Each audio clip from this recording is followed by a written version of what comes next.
അധ്യക്ഷൻ block Congress president KR Saleem, ഇത് ഉദ്ഘാടനം ചെയ്ത KPCCയുടെ സെക്രട്ടറി പ്രിയപ്പെട്ട PG കുര്യാക്കോസ്, മുൻ PSC മെമ്പറായിട്ടുള്ള തോമസ് ഫിലിപ്പ് സാറ്, എൻ്റെ പ്രിയപ്പെട്ട ഗുരുവായിരിക്കുന്ന CM Thomas sir, Panicker sir, Satheesh ji, പ്രിയപ്പെട്ട PC തങ്കപ്പൻ, ഹമീദ്, സോമൻ പ്ലാമ്പള്ളി, പ്രിയപ്പെട്ട ഡി സെക്രട്ടറി PV ജോൺ, പ്രിയപ്പെട്ട ദേവദാസ്, ജോലി ചെറിയ, സുജാ ജോണ്, ഏറ്റവും പ്രിയപ്പെട്ട നമ്മുടെ KR രാജപ്പൻ സാറിൻ്റെ സഹധർമ്മിണി പനമ ചേച്ചി, എത്രയും പ്രിയപ്പെട്ട ഗുരുജനങ്ങളുടെ കോൺഗ്രസ് പ്രവർത്തകർ,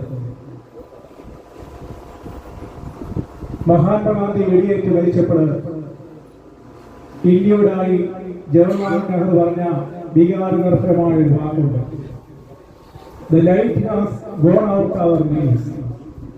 There is darkness everywhere. നമ്മുടെ ജീവിതത്തിൽ നിന്ന് പ്രകാശം പൊളിഞ്ഞു പോയിരിക്കുന്നു, എല്ലായിടത്തും അന്ധകാരമാണ്. ആ ഒറ്റ വാചകം തന്നെ ആ മഹാത്മാവിന്റെ ജീവിതം എത്ര മഹത്തരമാണെന്ന് നമുക്ക് മനസ്സിലാക്കാൻ സാധിക്കും. 156-ാം ജന്മദിനമാണ് നമ്മൾ ആചരിക്കുന്നത്. ആൽബർട്ട് ഐൻസ്റ്റീൻ എന്ന ശാസ്ത്രജ്ഞൻ പറഞ്ഞു, തലമുറകൾ കടന്നു വരും, ആ തലമുറകൾ അത്ഭുതത്തോട് ഓർക്കും, രക്തവും മാംസവുമുള്ള ഇങ്ങനെ ഒരു മനുഷ്യൻ ഈ ഭൂലോകത്ത് ജീവിച്ചിരുന്നു എന്ന്. ഞാൻ പലപ്പോഴും അത്ഭുതപ്പെട്ടിട്ടുണ്ട്.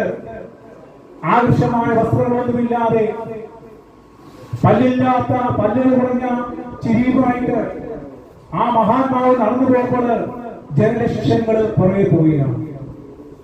ഒരു നേതാവിനെ അനുകരിക്കുവാൻ ലക്ഷങ്ങളാണ്, ഇന്ത്യയിലെ ലക്ഷങ്ങളാണ് അദ്ദേഹത്തിന്റെ വാക്കുകൾക്ക് കേൾക്കുന്നത്. അദ്ദേഹം പറയുമ്പോൾ സ്വർണ്ണാഭരണങ്ങൾ ഊരിക്കൊടുക്കുന്നു.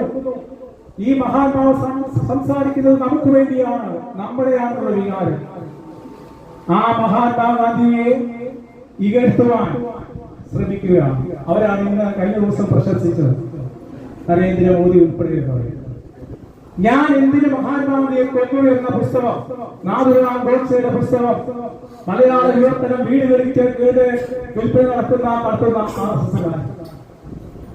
മഹാത്മാഗാന്ധിയുടെ വധം വീണ്ടും ചിത്രീകരിക്കുന്ന സംഘപരിവാറിന്റെ സംഘങ്ങൾ ആ ചിത്രം വെച്ചിട്ട് വെടി ഉതിർക്കുകയാണ്. പ്രിയപ്പെട്ടവരെ, മഹാത്മാഗാന്ധി എന്ന ഒരു ശക്തിയില്ലായിരുന്നെങ്കിൽ ഈ രാജ്യത്തിന് സൂര്യൻ അസ്തമിക്കാത്ത